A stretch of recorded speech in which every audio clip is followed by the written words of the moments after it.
Hello.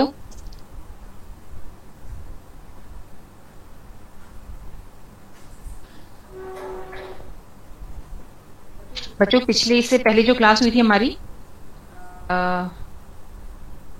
उसमें हम लोगों ने काफी कुछ कवर कर लिया था। That is commercial life stock rearing, nomadic herding. क्या आपने इसको रिवाइज किया था दोबारा? यस और नो? आप लोग को मेरी आवाज आ रही है? Yes ma'am. ये सब बहुत लेट में रिप्लाई कर रहे थे, इनको आवाज सही से मिल रही नहीं मिल रही है? हो रही है आवाज? ठीक है। ठीक है, चलो हम लोग नेक्स्ट टॉपिक अपना स्टार्ट करते हैं। That is plantation agriculture.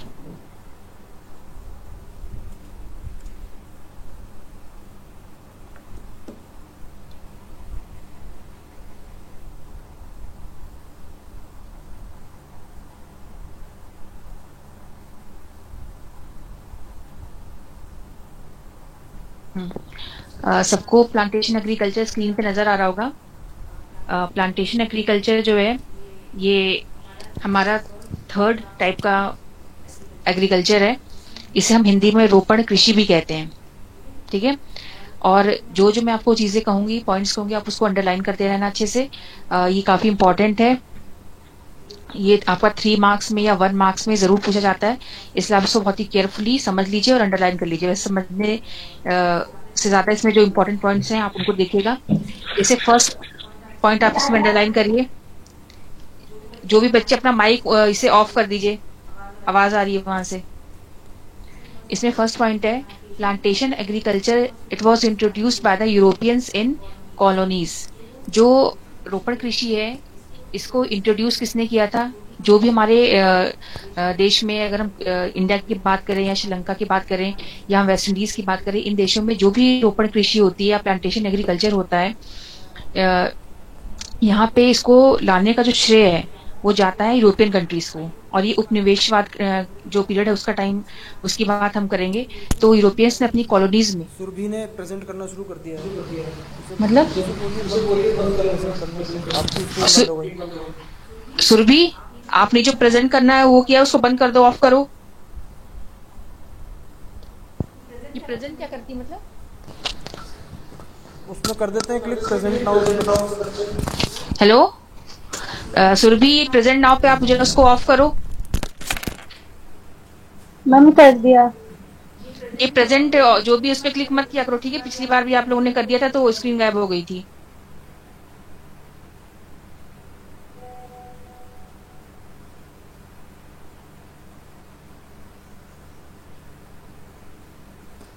सबको स्क्रीन पे दिख रहा है? Yes ma'am. Yes ma'am. तो प्लांटेशन एग्रीकल्चर का फर्स्ट पॉइंट ये है कि ये जिस देश में भी किया जाता है प्लांटेशन एग्रीकल्चर, रोपण कृषि, उसे वहां पे यूरोपियंस ने इंट्रोड्यूस किया था अपनी कॉलोनीज में। जैसे ब्रिटिशर्स थे या पोर्टुगीज थे या डच थे या फ्रेंच थे, इन्होंने जिस देश पर भी इन्होंने अपने कब्जे में लिया, ऑक्यूपाई किया उपनिवेशवाद के टाइम में, उन कंट्रीज में इन्होंने इन क्रॉप्स को ग्रो किया, क्योंकि ये सब कैश क्रॉप है जिसको सेल करके इनको काफी अच्छे पैसे मिलते थे। और इन क्रॉप्स को बेसिकली इन्होंने ट्रॉपिकल एरियाज में ही किया, क्यों ग्रो किया, इंट्रोड्यूस किया, क्योंकि ट्रॉपिकल एरियाज का क्लाइमेट जो है इन क्रॉप्स के लिए सुटेबल होता है। जैसे अगर हम बात करें इंडिया की, तो इंडिया में जो ब्रिटिशर्स थे उन्होंने टी जो है उसको, टी प्लांटेशन को इंट्रोड्यूस किया लार्ज स्केल में, क्योंकि टी के लिए यहाँ का क्लाइमेट, इंडिया का क्लाइमेट जो था वो काफी बेहतर था। देन सिमिलरली आपका जो रबर है या जो कॉफी है या फिर शुगर केन है, ये सब भी हम ब्रिटिशर्स की ही देन मानते हैं इन डिफरेंट कंट्रीज। तो फर्स्ट पॉइंट आप लिखेंगे, this type of agriculture was introduced by Europeans in their colonies. जहां भी यूरोपियन कंट्रीज ने जिस भी देश को ऑक्यूपाई किया, अपने कब्जे में लिया, वहां पे प्लांटेशन या रोपण कृषि को इंट्रोड्यूस किया। ठीक है।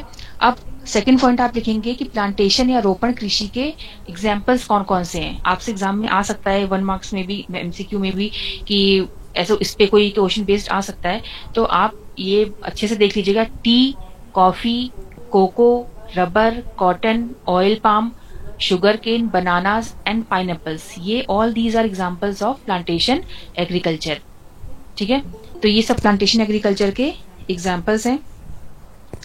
अब इस एग्रीकल्चर जो है इसकी क्या क्या कैरेक्टरिस्टिक्स होती हैं, क्या क्या विशेषताएं होती हैं, आप इसको अंडरलाइन करिए।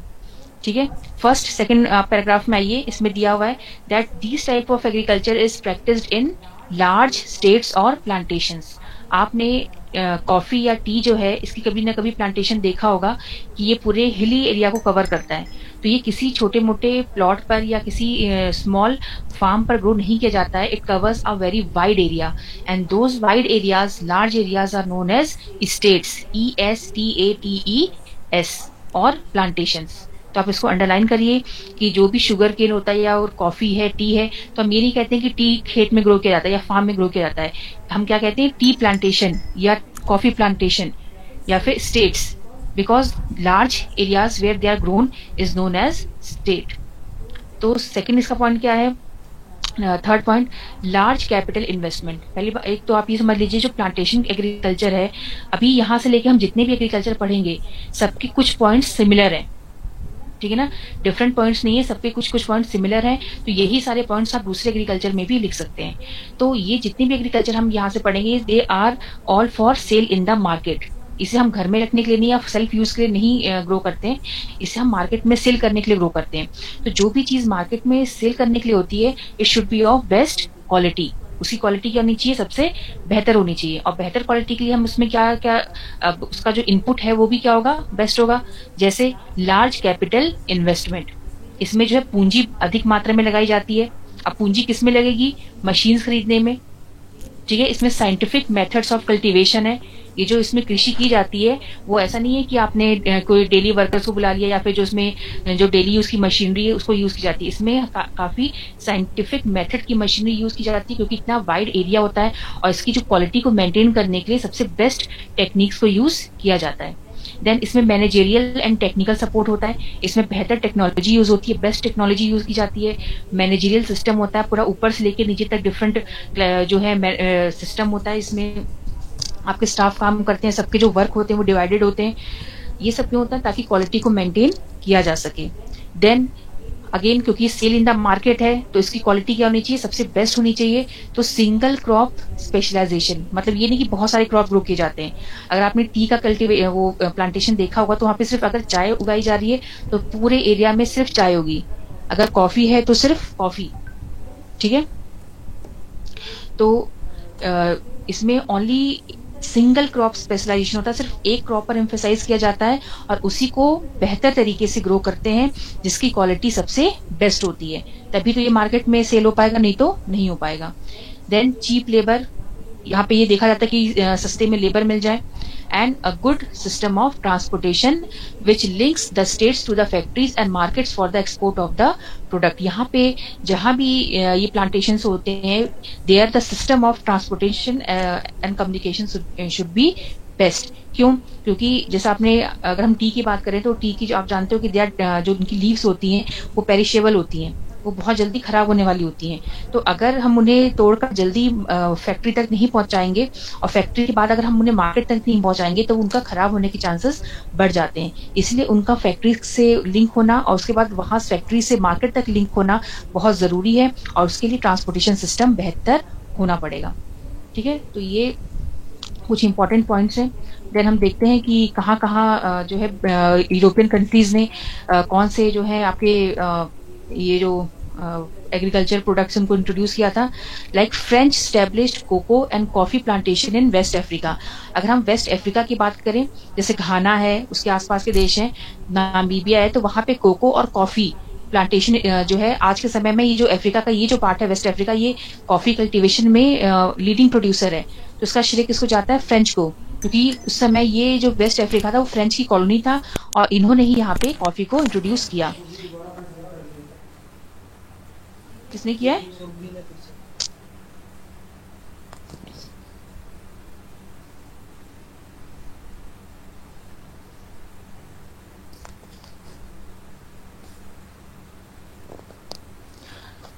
सुरभि बेटा अपना बार बार उस पे प्रेजेंटेशन पे क्लिक मत करो वरना ये स्क्रीन गायब हो जा रही है।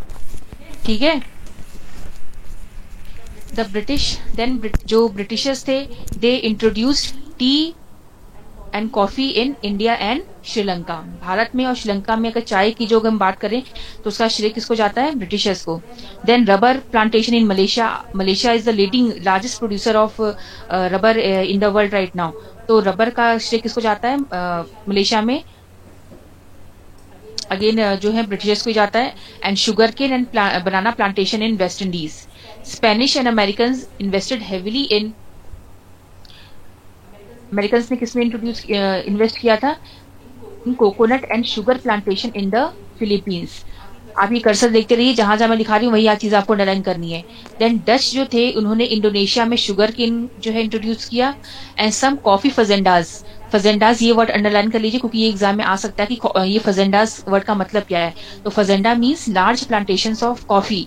ब्राजील में कॉफी जो स्टेट्स होते हैं उनको फजेंडा कहा जाता है। तो अभी भी कुछ जो एरियाज हैं उनको यूरोपियंस मैनेज करते हैं। बट आज के टाइम में बेसिकली जो पहले तो जो था वो जो दूसरी कंट्रीज थी वो मैनेज करती थी स्टेट्स को। बट आज के समय में उन देशों की गवर्नमेंट जो है उन्होंने इन जो स्टेट्स हैं उनको अपने अंडर में ले लिया। अगर हम असम की बात करें या दार्जिलिंग की बात करें तो इन स्टेट्स में जो हमारा टी का प्लांटेशन है वो सब किसके अंडर में? अब गवर्नमेंट के अंडर में है। सिमिलरली जो कॉफी साउथ इंडिया में जो भी कॉफी स्टेट्स हैं वो भी मैक्सिमम जो है वो उसकी ओनरशिप गवर्नमेंट के हाथ में।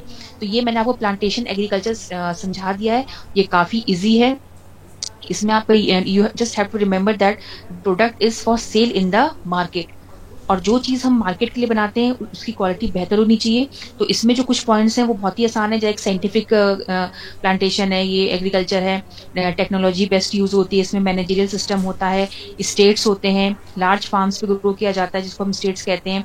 And it was introduced by Europeans. Then transportation system best होना चाहिए so that it can be connected to the factories and market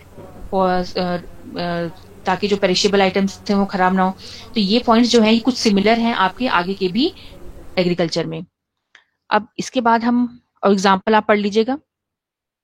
example मैंने आपको बता दिया था, शुगर केन, बनाना, कॉफी, ये सब। देन नेक्स्ट हमारा जो टॉपिक है वो है एक्सटेंसिव कमर्शियल ग्रेन फार्मिंग।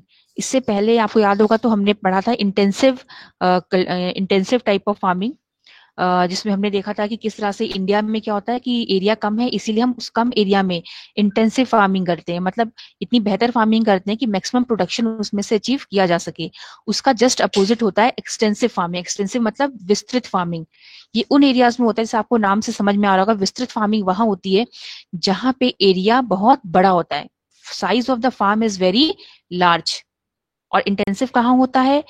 जहां पे size of the farm is very small, like India हो गया आपका, बांग्लादेश हो गया, पाकिस्तान हो गया, श्रीलंका हो गया। ये कुछ ऐसे देश हैं जहां पे स्पेशली मॉनसून एशिया, जहां पे प्लांटेशन पॉपुलेशन बहुत ज्यादा है और एरिया कम है, तो वहां पे इंटेंसिव फार्मिंग होगी। लेकिन वो देश जहां पे एरिया बहुत ज्यादा है और पॉपुलेशन कम है वहां पे एक्सटेंसिव कमर्शियल ग्रेन कल्टीवेशन किया जाएगा। अब आप इसके जो है पॉइंट्स अंडरलाइन करिए। ये कहाँ होता है? Interior parts of semi arid land of mid latitudes. Mid latitudes मतलब अराउंड 45 डिग्री लैटिट्यूड। जो भी 45 degree latitude north and southern hemisphere में होगा वहां पे इस टाइप की खेती की जाती है। सेमी एरिड एरियाज होते हैं। इससे पहले आप मैप देख सकते हैं इसका। ये देखिए मैप में, देखिए आप, ये इस टाइप की खेती कहाँ होती है? इन नॉर्थ अमेरिका। ये देखिए ये कौन सा एरिया है? Prairie grassland. आपने सुना होगा, प्रेरीज नाम से जाना जाता है इनको। तो ये प्रेरी ग्रासलैंड में किया जाता है काफी लार्ज स्केल में। In fact this is known as the grain granary of the world कहा जाता है इसको। इतनी ज्यादा यहाँ पे गेहूं की पैदावार होती है। So this is prairie region. यहाँ पे जब हम और नीचे आएंगे तो साउथ अमेरिका में देखिए, ये अर्जेंटीना में किया जाता है। इसको हम पैम्पस कहते हैं यहाँ पे अर्जेंटीना में। देन हम यहाँ साउथ अफ्रीका में आएंगे। ये एग्जाम में पक्का पूछा जाता है, इट इज कंपल्सरी थिंग, तो आप इसको लर्न कर लीजिएगा। तो इसको यहाँ पे लिखा तो नहीं हुआ, लेकिन जो मैं बता रही हूँ आप इसको मैप में कर लेना। ये जो है साउथ अफ्रीका में इसको वेल्ड कहते हैं, ऑस्ट्रेलिया में इसको डाउन कहते हैं। ये देखिए शेडेड एरिया है। देन उसके बाद अगर हम यूरोप में, एशिया में आएंगे तो ये पूरा सेंट्रल एशिया को इसने कवर कर रखा है जहाँ पे विस्तृत फार्मिंग होती है, एक्सटेंसिव फार्मिंग होती है। तो यहाँ पे जो है आप कहते हैं स्टेपीज ग्रासलैंड। तो ये है प्रेरी, ये है स्टेपीज, ये है वेल्ड। ऑस्ट्रेलिया में इसको डाउन कहते हैं और साउथ अमेरिका में इसको पैम्पस कहते हैं। तो ये जो है आपके हैं areas of extensive commercial grain farming के। विस्तृत वाणिज्य कृषि धन पालन होता है यहाँ पे। और इन आप जो लोकेशन के अकॉर्डिंग आप देख सकते हो कि ये ऐसे देशों में है जहाँ पे एरिया बहुत ज्यादा है, जैसे कनाडा और यूएसए को कवर कर रहा है, ये अर्जेंटीना को कवर कर रहा है, ये पूरा सेंट्रल एशिया को कवर कर रहा है, यूरोपियन कंट्रीज को, and Australia and south Africa. तो ये ऐसे देश है जहाँ पे एरिया ज्यादा है, उसके कंपैरिजन में पॉपुलेशन कम है, इसलिए यहाँ पे जो खेत होते हैं, जो farm size of land holding है दैट इज वेरी लार्ज, काफी बड़े बड़े खेत होते हैं यहाँ पे। तो यहाँ पे प्रोडक्शन क्या होता है, काफी ज्यादा होता है। अब इसके हम जो भी फीचर्स हैं आप उसको अच्छे से पढ़ लीजिएगा, बहुत इजी है, इसमें कोई बहुत ज्यादा डिफिकल्ट नहीं है ये। तो आप इसमें अंडरलाइन करेंगे interior parts of semi arid land of mid latitudes, then wheat is the principal crop, underline करो। इसमें जो सबसे इंपॉर्टेंट क्रॉप है वो कौन सा है, वीट। अगर आपको याद होगा तो मैंने जब आपको इंटेंसिव पढ़ाया था तो उसमें वहां पे मेजर क्रॉप क्या था, राइस। इंडिया में अगर हमारा स्टेपल क्रॉप कौन सा है, राइस है, लेकिन इन देशों में स्टेपल क्रॉप कौन सा है, principal crop, that is wheat. और वीट के साथ अदर क्रॉप्स भी ग्रो किए जाते हैं, जैसे मक्का है, कॉर्न है, जिसको मक्का कॉर्न एक ही, barley, oats and rye are also grown. ठीक है, देखो size of the farm is very large, खेत के जो साइज होते हैं वो काफी बड़े होते हैं, और क्योंकि इतने बड़े होते हैं तो यहाँ पे पूरा काम, मतलब मिट्टी जो होती है उसको प्लॉइंग करने से लेके हार्वेस्टिंग, फसलों को काटने तक का पूरा काम कौन करता है, मशीन है ना, जिसको हम कहते हैं कंबाइन, और ये मशीन सारा काम करती है। इसलिए यहाँ पे देयर इज लो यील्ड पर एकड़ बट हाई यील्ड पर पर्सन। यहाँ पे क्योंकि एरिया इतना ज्यादा है कि यहाँ पे इतना ज्यादा इंटेंसिव फार्मिंग करने की जरूरत नहीं है, तो यहाँ पे पर पर्सन जो यील्ड होती है काफी ज्यादा होती है, लेकिन पर यील्ड जो होती है, यील्ड पर एकड़ ये कम होता है। तो ये हमारा जो है एक्सटेंसिव कमर्शियल ग्रेन फार्मिंग जो है कवर हो गया। और ये जो मैंने आपको बताया था ग्रासलैंड्स वाला, इसको आप जरूर पढ़ लीजिएगा, पूरा मैप वर्क नेक्स्ट टाइम मैं आपसे पूछूंगी। और यहाँ पे देखो ये दिया भी हुआ है, इस पैराग्राफ में दिया हुआ है, this type of agriculture is best develop in Eurasian steppes, Canadian and American prairies, the pampas of Argentina, veld of South Africa, Australian downs and Canterbury plains of New Zealand. Now next है आपका mixed farming. Mixed farming में दो चीजें होती है, मिश्रित कृषि जिसे हम कहते हैं हिंदी में। मिक्स्ड फार्मिंग में खेती भी की जाती है, क्रॉप्स को भी ग्रो किया जाता है, और साथ ही साथ एनिमल्स को भी रेस करते हैं, मतलब agriculture plus raising of the animals, this is known as mixed farming and it is practised in highly developed parts of the world. अब देखो कौन से डेवलप पार्ट्स हैं, अब इसको हम पहले मैप में देखते हैं। ये देखो ये मैप जो है, मैप आपका है, इसके साथ साथ आपको मैप जरूर रिफर करना, तब आपको बेहतर समझ में आएगा। अब देखिए मिक्स्ड फार्मिंग जो है ये कहाँ कहाँ की जाती है, ये हाईली डेवलप्ड जो स्टेट कंट्रीज है वहां पे होती है। जैसे आप ये देखिए अगेन नॉर्थ अमेरिका में USA, Canada, then South America की कुछ कंट्रीज हैं यहाँ पे ये है, जैसे पैराग्वे है, बोलीविया है, अर्जेंटीना का कुछ हिस्सा है, देन यहाँ पे आपका साउथ अफ्रीका है, देन आपका ये पूरा यूरोपियन कंट्रीज। देखो यूरोपियन कंट्रीज में तो हाईली इसको प्रैक्टिस किया जाता है, most of the European continent and जो आपका larger part of Eurasia, central Eurasia, ये पूरा यहाँ पे आपके मिश्रित जो है मिक्स्ड फार्मिंग की जाती है। अब इसके हम पॉइंट्स देखते हैं क्या होता है।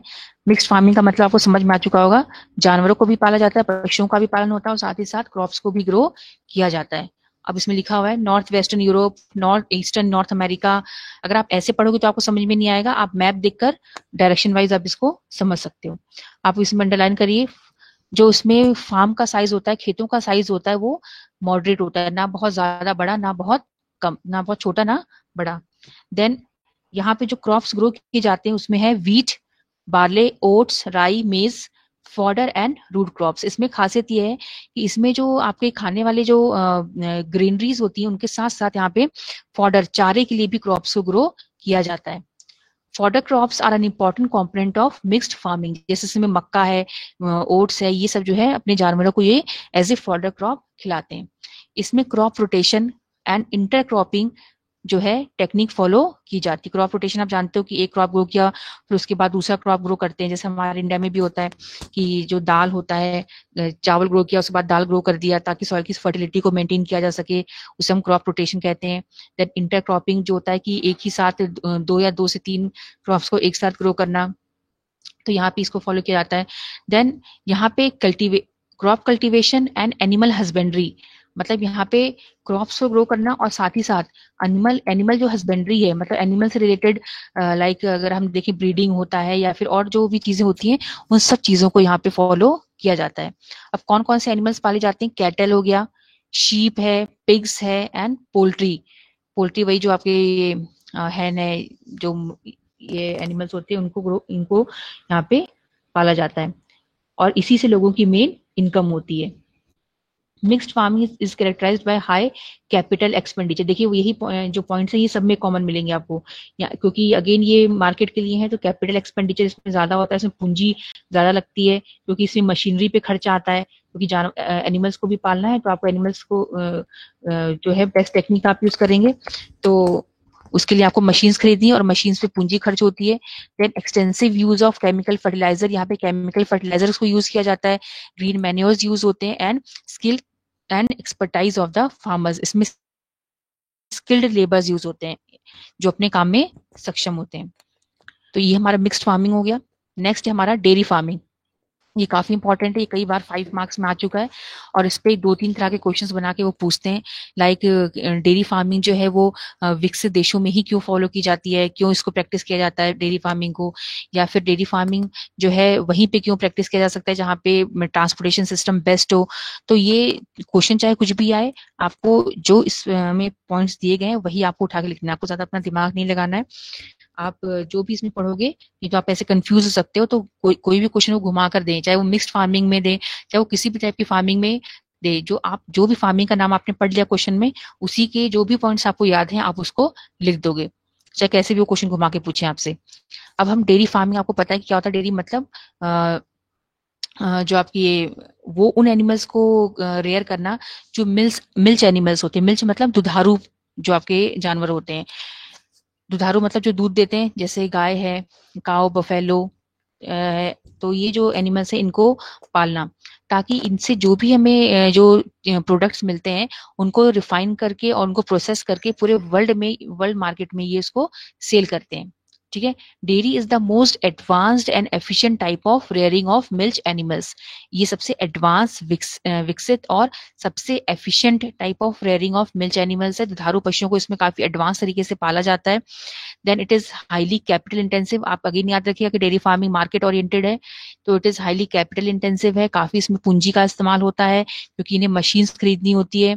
यहाँ पे जो एनिमल्स को रखा जाता है वो बिल्कुल हाइजीनिक तरीके से रखा जाता है, उनकी टेक केयर पे, उनकी फीडिंग पे, फॉडर पे, और उनका दूध निकालने से लेकर जो भी चीजें होती हैं सबके सब मशीन से होती हैं।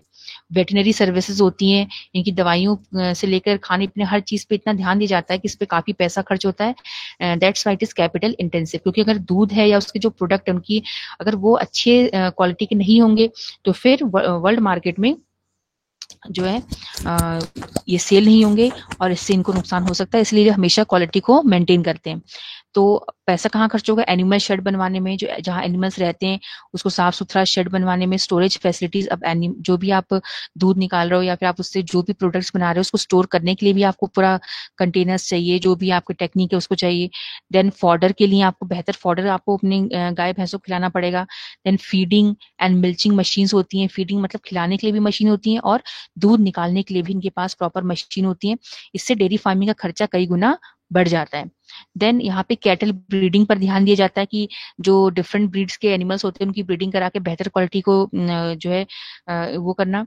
Then health care and veterinary services, इनकी हेल्थ पे प्रॉपर ध्यान दिया जाता है। वेटनरी सर्विसेज, डॉक्टर्स अवेलेबल होते हैं यहाँ पे, ताकि एनिमल्स जो है उनको किसी भी तरह का डिजीज ना हो सके। तो ये सारे हैं मिक्स फार्मिंग के डेयरी फार्मिंग के features. Then next, it is highly labour intensive. जैसे मैंने आपको बताया कि काफी मार्केट ओरिएंटेड है, इसमें क्वालिटी को मेंटेन करना होता है, इसलिए यहाँ पे हाईली स्किल्ड लेबर यूज होते हैं। ऐसे नहीं जिनको कुछ नहीं आता है, जो अपने काम में बेहतर होते हैं, स्किल्ड होते हैं, उन्हीं को ये काम दिया जाता है। Highly labour intensive as it involves rigorous care in feeding and milching. जानवरों को खिलाने से लेकर दूध निकालने तक का पूरा काम भले ही मशीन करती है, लेकिन उसको जो है कंट्रोल तो ह्यूमन बींग्स ही करते हैं, तो इसलिए इनको लेबर की काफी जरूरत होती है। और सबसे अच्छी बात इस कृषि फार्मिंग की ये है कि यहाँ कोई भी ऑफ सीजन नहीं होता है। मतलब दूध में ऐसा नहीं है कि आप कुछ महीने, जैसे एग्रीकल्चर में होता है कि कुछ टाइम 6 मंथ या 7 मंथ फार्मर्स के पास काम होते हैं, उसके बाद नहीं होता है। ये एक ऐसी टाइप का एग्रीकल्चर है जिसमें पूरे साल भर जो है ये चलता है और यहाँ पे कोई भी ऑफ सीजन नहीं होता है। देन इट इज और ये जो है इस टाइप की जो कृषि होती है, it is mainly practised in urban and industrial centres. जो भी आपके शहरी एरियाज हैं, इंडस्ट्रियल एरियाज हैं, वहीं पे इसको ज्यादा प्रैक्टिस किया जाता है, क्योंकि यहाँ पे एक तो ट्रांसपोर्टेशन सिस्टम बेहतर होता है और यहाँ पे इनको कंज्यूमर्स मिल जाते हैं, हाईली रिच कंज्यूमर्स यहाँ पे इनको मिल जाते हैं। और तीसरी चीज, यहाँ पे नेबरहुड में जो है मार्केट, हाँ जैसे मैंने अभी आपको बताया मार्केट, इसको अंडरलाइन कर लो, which provide neighbourhood market for fresh milk and dairy product. तो ये क्वेश्चन आ सकता है कि जो आपके डेयरी है, डेयरी फार्मिंग जो है अर्बन एरियाज के पास ही क्यों की जाती है, इंडस्ट्रियल सेंटर्स के पास? तो इसका आंसर क्या होगा? क्योंकि ये पेरिशेबल आइटम्स हैं और इसको पहुंचाने के लिए बेहतर ट्रांसपोर्टेशन चाहिए, तो वो आपको यहीं पे मिलेगा अर्बन एरियाज में। एंड देन इनको मार्केट भी वहीं पर मिलता है, बेस्ट मार्केट। जो हाई रिच कंज्यूमर्स होते हैं वो यहीं पे अवेलेबल होते हैं। The development of transportation, refrigeration, pasteurization and other preservation processes have increased the duration of storage of various dairy product। तो आप इसको अंडरलाइन कर लीजिए। अगर ट्रांसपोर्टेशन सिस्टम बेहतर होगा, रेफ्रिजरेशन होगा, refrigeration for storing of the milk products, then pasteurisation की फैसिलिटी होती है, एंड अदर प्रिजर्वेशन प्रोसेस, इनको प्रिजर्व करने की जो डिफरेंट टेक्निक्स होते हैं, अगर जिस कंट्री के पास ये चीजें बेहतर होंगी वही डेयरी फार्मिंग को प्रैक्टिस कर सकता है। तो ये क्वेश्चन अगर आता है कि ये highly urban areas, highly develop countries में ही क्यों होता है, हाईली डेवलप कंट्रीज में ही क्यों होता है, तो ये पूरा आप इसका आंसर यही होगा, क्योंकि अर्बन कंट्रीज के पास ही, डेवलप कंट्रीज के पास ही इतने पैसे होते हैं कि वो ये सारी टेक्निक्स को जो है यूज कर पाए, चाहे वो मशीन हो, चाहे रेफ्रिजरेशन हो, चाहे पेस्चराइजेशन हो, वही इसको अफोर्ड कर सकते हैं। बेस्ट मीन्स ऑफ ट्रांसपोर्टेशन भी यहीं पर होता है in develop countries. Then there are 3 main regions of commercial dairy farming. पहला कौन सा है? North western Europe. आप मैप में देखिए, मैप इसका दिया होगा नीचे। देखो डेयरी फार्मिंग का मैप दिया हुआ है, ये देखिए। इसमें डेयरी फार्मिंग मेनली कहाँ प्रैक्टिस की जाती है? North eastern part of north America, जो यूएसए और कनाडा का जो एरिया है उसको कवर करता है। ये पूरा जो आपका ये ग्रेट लेक्स का जो एरिया है उसके आसपास का पूरा जो ब्लैक शेडेड एरिया है। देन यूरोप का देखिए, हाईली जो इंडस्ट्रियलाइज्ड कंट्रीज हैं, पार्ट्स हैं, लाइक पूरा इंग्लैंड है, देन नॉर्दर्न फ्रांस है, जर्मनी है, डेनमार्क है, नीदरलैंड है, पूरे ही एरियाज जो है यहाँ पे डेयरी फार्मिंग प्रैक्टिस की जाती है। And then south western part of Australia. तो ये 3 बेसिक एरियाज हैं, मेजर एरियाज हैं जहाँ पे डेयरी फार्मिंग को प्रैक्टिस किया जाता है। तो ये मैंने आपको बता दिया इतना, आप इसको अच्छे से जो है एक बार देख लीजिएगा। और ये काफी इंपॉर्टेंट, 5 मार्क्स में काफी बार आ चुका है। डेयरी फार्मिंग घुमा कर आपको कोई भी क्वेश्चन देंगे वो, कि हाईली डेवलप एरियाज में क्यों होता है, रिच कंट्रीज में क्यों होता है, या फिर ट्रांसपोर्टेशन सिस्टम बेहतर क्यों होना चाहिए। 1 नंबर में भी इसमें कई सारे क्वेश्चन बन रहे हैं, जैसे मैंने आपको बताया कि अर्बन एरिया में ही ये क्यों प्रैक्टिस किया जाता है डेयरी फार्मिंग, तो बिकॉज मार्केट वहां पे रेडिली अवेलेबल होता है एंड ट्रांसपोर्टेशन सिस्टम भी बेहतर है। तो इस तरह से आप डेयरी फार्मिंग को आप इसमें पॉइंट्स बना लेंगे। नेक्स्ट है हमारा भूमध्य सागरीय कृषि, जिसको हम मेडिटेरेनियन एग्रीकल्चर भी कहते हैं। अब मेडिटेरेनियन जो एग्रीकल्चर है, अगर आपने वर्ल्ड मैप पे, अब इसमें शायद इसका मैप ना दिया हो, देखती हूँ पर शायद दिया हो, इसमें नहीं दिया हुआ है भूमध्य सागरीय कृषि का। लेकिन अगर आप ये वाला मैप देख रहे हैं तो आप ये जो कर्सर है इसको देखिए, ये जो आपको ये एरिया नजर आ रहा है अफ्रीका के नॉर्दर्न में, ये जो व्हाइट एरिया नजर आ रहा है, ये इसको हम कहते हैं भूमध्य सागर, मेडिटेरेनियन सी। तो इसके आसपास ही जो कोस्टल एरियाज है, चाहे इटली का एरिया हो, चाहे पोर्टुगल का एरिया हो, चाहे नॉर्दर्न अफ्रीका हो, टर्की का जो है आपका वेस्टर्न एरिया हो, इन पूरे एरिया जो कोस्टल एरियाज है नियर भूमध्य सागर, यहाँ पे आपकी भूमध्य सागरीय कृषि फॉलो की जाती है, जिसको हम कहते हैं मेडिटेरेनियन टाइप ऑफ एग्रीकल्चर। और ये जो कृषि है, अगर आपको थोड़ा सा भी कुछ नॉलेज हो, तो ये जो कृषि है अपने खट्टे जो फल होते हैं उनके लिए काफी फेमस है। खट्टे फल जैसे अंगूर है, अगर हम देन ऑलिव है, और इस तरह के जो है फिग है, तो इन सारे क्रॉप्स के लिए ये फेमस है। Then again it is highly specialised commercial agriculture. ये अगेन कमर्शियल, जब भी प्लांटेशन से लेके अभी तक जितने भी हमने एग्रीकल्चर पढ़े हैं सब के सब क्या है, कमर्शियल एग्रीकल्चर। कमर्शियल मतलब जिनको बेचकर हम पैसे कमाते हैं, they are market oriented to earn profit. तो again it is highly specialised commercial agriculture, बहुत ही स्पेशलाइज तरीके से होता है। स्पेशलाइज्ड मतलब यहाँ पे अगेन कैपिटल इंटेंसिव होगा, टेक्नोलॉजी इसमें बेहतर यूज होगी।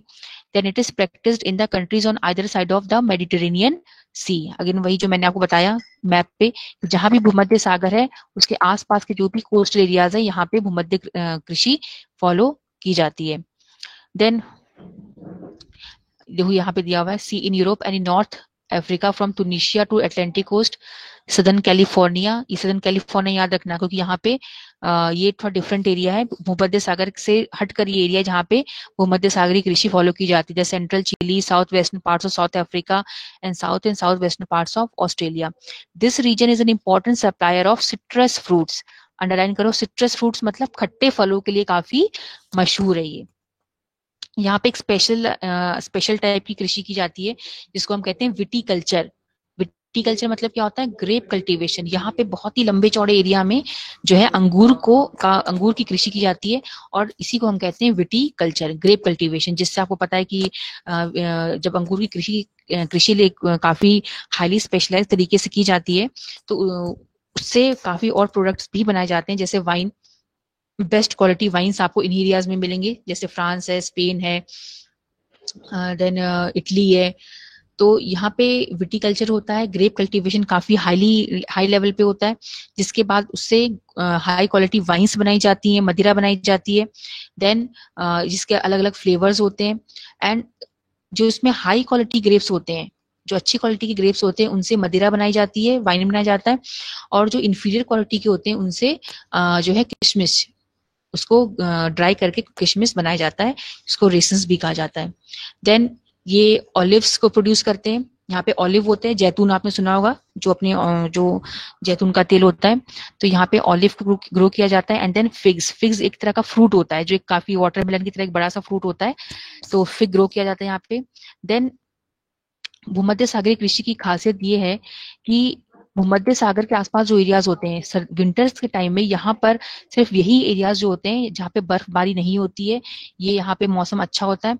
जबकि पूरे rest of the European countries में क्या होता है, बर्फबारी होती है, स्नोफॉल होता है और पूरी तरह से स्नो से ढके होते हैं। तो यहाँ पे जो कृषि होती है, फ्रूट्स होते हैं, वेजिटेबल्स होते हैं, उनको मार्केट मिल जाता है in European and north American market. क्योंकि इस समय रेस्ट ऑफ द यूरोप और नॉर्थ अमेरिका में खेती नहीं की जा सकती क्योंकि बर्फबारी होती है, स्नोफॉल होता है। लेकिन मेडिटेरेनियन एरिया खुला होता है, यहाँ पे बर्फबारी नहीं होती है क्योंकि यहाँ का क्लाइमेट थोड़ा सा अलग है। इन एरियाज को क्या सप्लाई करता है, फ्रूट्स एंड वेजिटेबल्स। तो इन विंटर्स के टाइम में मेडिटेरेनियन एग्रीकल्चर सप्लाई करता है यूरोपियन मार्केट्स को एंड नॉर्थ अमेरिकन मार्केट्स को फ्रूट्स एंड वेजिटेबल्स। तो ये जो है हमने कृषि पढ़ ली है, तो आप इसकी बार रीडिंग कर लीजिएगा। मैंने आपको बता दिया है, ये जो है आपका 2 बार पूछा जा चुका है एग्जाम में अबाउट भूमध्य सागरीय कृषि। आपको भूमध्य सागरीय में बस इतना याद रखना कि भूमध्य सागर के आसपास होता है और इसमें खट्टे फलों का, कौन कर रहा है?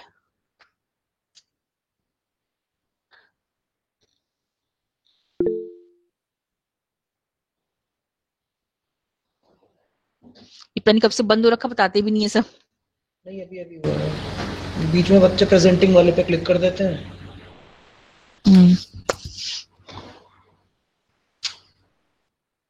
ये सर आपको कैसे पता चला कि अच्छा आपको उसमें नहीं आ रहा होगा? अच्छा, इसके बाद होगा ना, आप समझ जाएंगे कि ऐसे कोई बता देगा।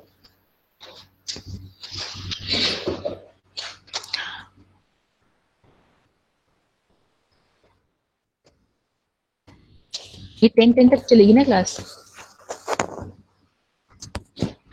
चलो हम लोग एक और तरह की कृषि पढ़ रहे थे। मैं समझे 3 टाइप्स की जो है, plantation agriculture, mixed farming, commercial livestock, commercial grazing, green farming and dairy farming हमने पढ़ लिया है।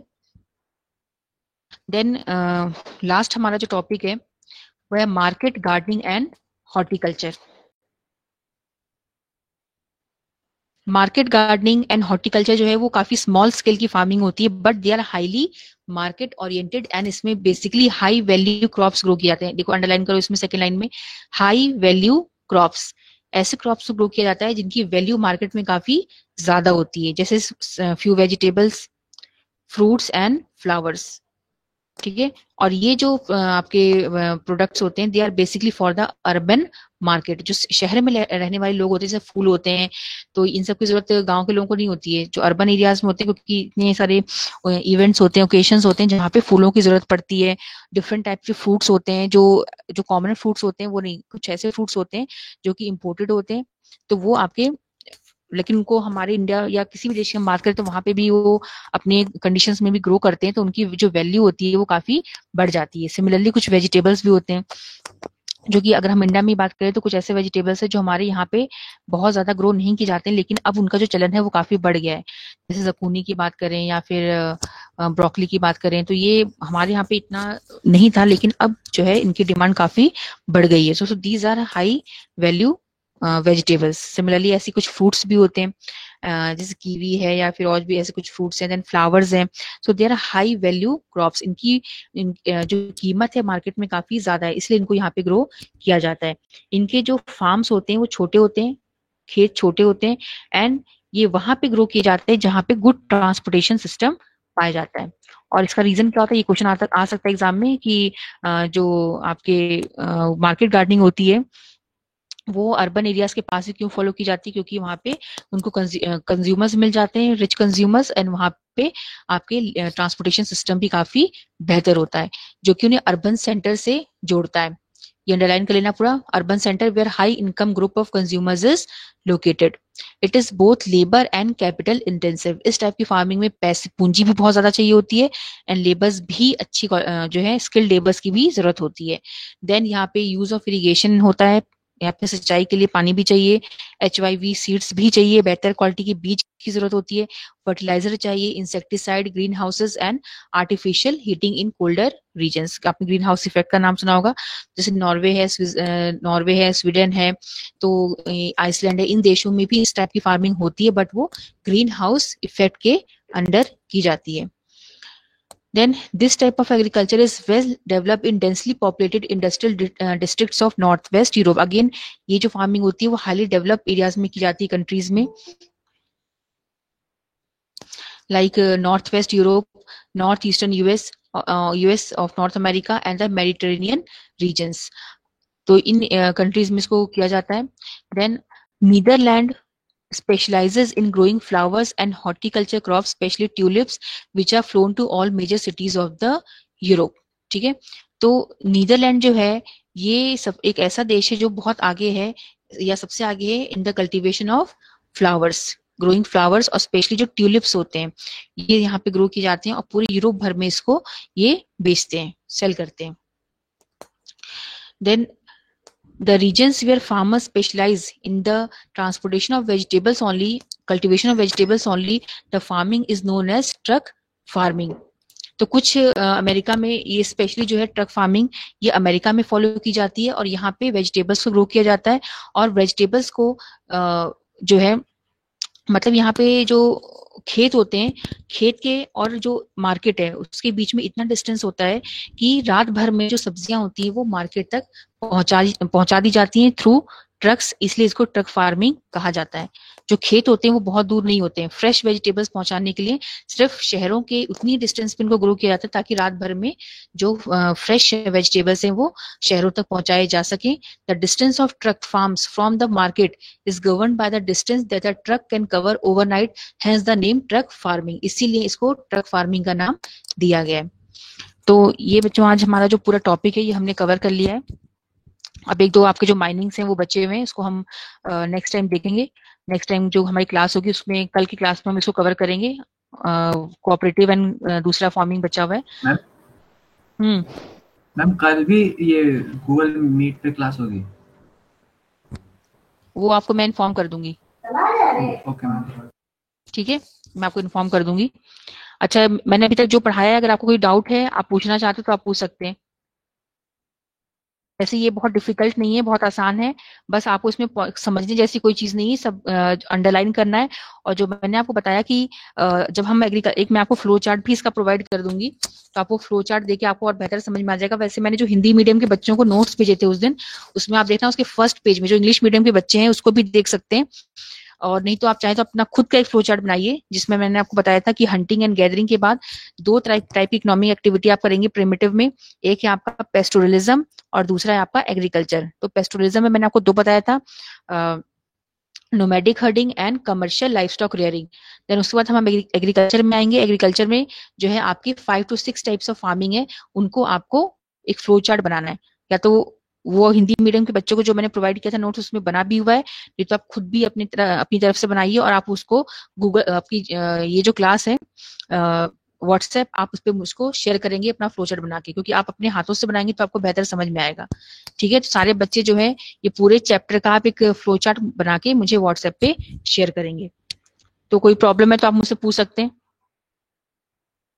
कोई डाउट है? खुशी है क्या? Yes ma'am. हाँ, आपने जो पहले मैंने पढ़ा था वो आपने उसको रिवाइज किया, पढ़ा? यस मैम, किया था उस दिन। तो कोई डाउट है, कुछ है तो आप मुझसे पूछ लीजिए, और नहीं तो आप लोग रिटर्न में भी ले सकते हो। सर कोई पेपर है क्या आपके पास?